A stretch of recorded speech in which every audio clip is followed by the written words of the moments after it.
Kapolresta Malang Kota dan jajarannya melakukan sujud massal meminta maaf kepada korban tragedi Kanjuruhan. Ya, sujud massal ini disambut dingin oleh keluarga korban. Keluarga korban tetap menuntut seluruh tersangka yang bertanggung jawab segera diumumkan.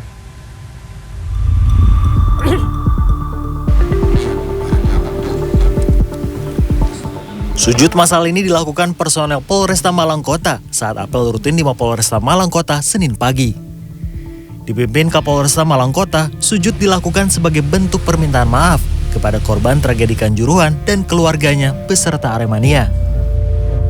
Saat spontanitas kami melakukan sujud bermohon kepada Sang Pencipta untuk bisa dimaafkan terhadap tragedi Kanjuruhan, termasuk permohonan maaf kepada korban dan keluarga korban. Semoga almarhumah diterima di sisi Allah Subhanahu wa Ta'ala. Namun aksi sujud ini disambut dingin keluarga korban tragedi Kanjuruhan.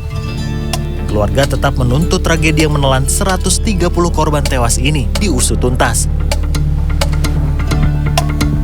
Apa yang dilakukan polisi sampai sujud massal itu biasa saja sih. Nggak ada pengaruhnya dengan korban-korban dan kasus-kasus yang terjadi di Kanjuruhan. Tersangka ini? Secepatnya tersangkanya sudah harus diumumkan semuanya. Sebelumnya pada Kamis malam 6 Oktober, Kapolri Jenderal Listio Sigit Prabowo menetapkan 6 orang sebagai tersangka tragedi Stadion Kanjuruhan di Kabupaten Malang, Jawa Timur. 6 orang tersangka yaitu Direktur PT Liga Indonesia Baru Ahmad Hadian Lukita, Ketua Panitia Pelaksana Pertandingan Abdul Haris, Security Officer Arema FC Suko Sutrisno, Kabak Ops Polres Malang Kompol Wahyu Setio Pranoto, Kasat Samapta Polres Malang, KP Bambang Sidik Ahmadi, dan H, anggota Brimob Polda Jatim. Para tersangka dijerat pasal 359 dan atau 360 KUHP. Abdul Malik, Malang, Jawa Timur.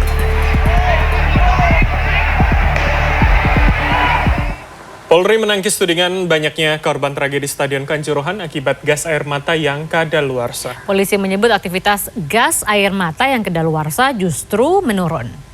Senin siang, Kepala Divisi Humas Polri Dedi Prasetyo membantah tudingan gas air mata kadaluarsa dapat menyebabkan kematian. Polri tetap pada pendiriannya bahwa penyebab kematian ratusan supporter di Stadion Kanjuruhan karena kekurangan oksigen di area pintu yang sulit terbuka. Gas air mata yang kadaluarsa justru tidak efektif karena reaksi zat kimia yang diklaim menurun. Dedi mengatakan Polri tidak menyangkal adanya penggunaan gas air mata kadaluarsa dalam peristiwa di Kanjuruhan. Ya, jadi saya kembali lagi saya mengutip apa yang disampaikan oleh Dr. Mas Ayu Evita.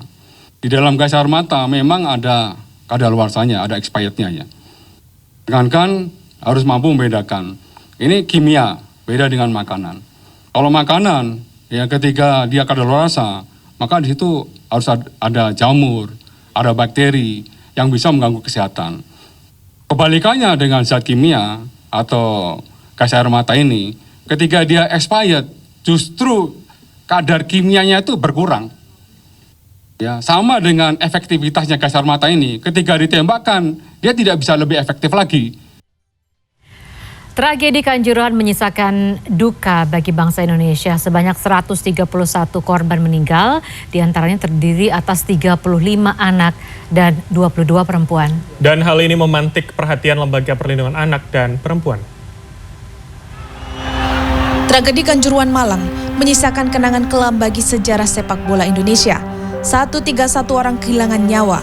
Data Kementerian Perempuan dan Perlindungan Anak menunjukkan di antara korban meninggal, 35 adalah anak-anak dan 22 perempuan.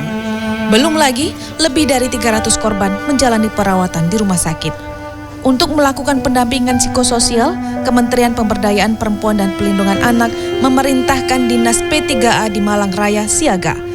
Menanggapi proses hukum yang sedang berlangsung, Deputi Bidang Pelindungan Khusus Anak Kemen PPA, Nahar menyarankan agar polisi melibatkan Undang-Undang Perlindungan Anak dalam proses penegakan hukum. Kami juga menyarankan, karena ini ada anak-anak yang menjadi korban, maka dapat juga menggunakan pasal 76C dengan ancaman hukuman sebagaimana dicantumkan dalam pasal 80 Undang-Undang Perlindungan Anak, Undang-Undang 35 tahun 2014. Jadi secara hukum ini bisa menggunakan beberapa pasal. Di sisi lain, Komnas Perempuan menyebut sepak bola telah menjadi tontonan dan hiburan bagi keluarga, sehingga sepatutnya negara menjamin keselamatan serta keamanan penikmatnya. Pihaknya menyatakan tidak menginginkan adanya narasi yang membangun pembatasan bagi perempuan agar tidak menonton sepak bola.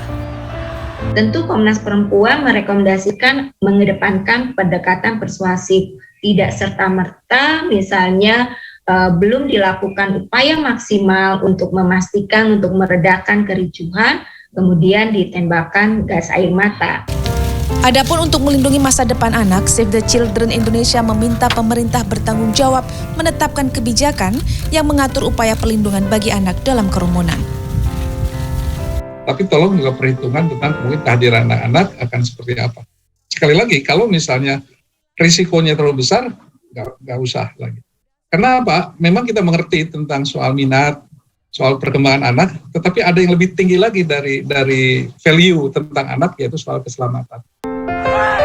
Berkaca pada tragedi Kanjuruhan, pemerintah diharapkan bisa menciptakan kebijakan sebagai perangkat lunak untuk menjamin keselamatan anak, perempuan, dan kelompok rentan, tanpa memangkas akses mereka terhadap sepak bola. Eka Rima, Didin Iswandani, Surabaya, Jawa Timur.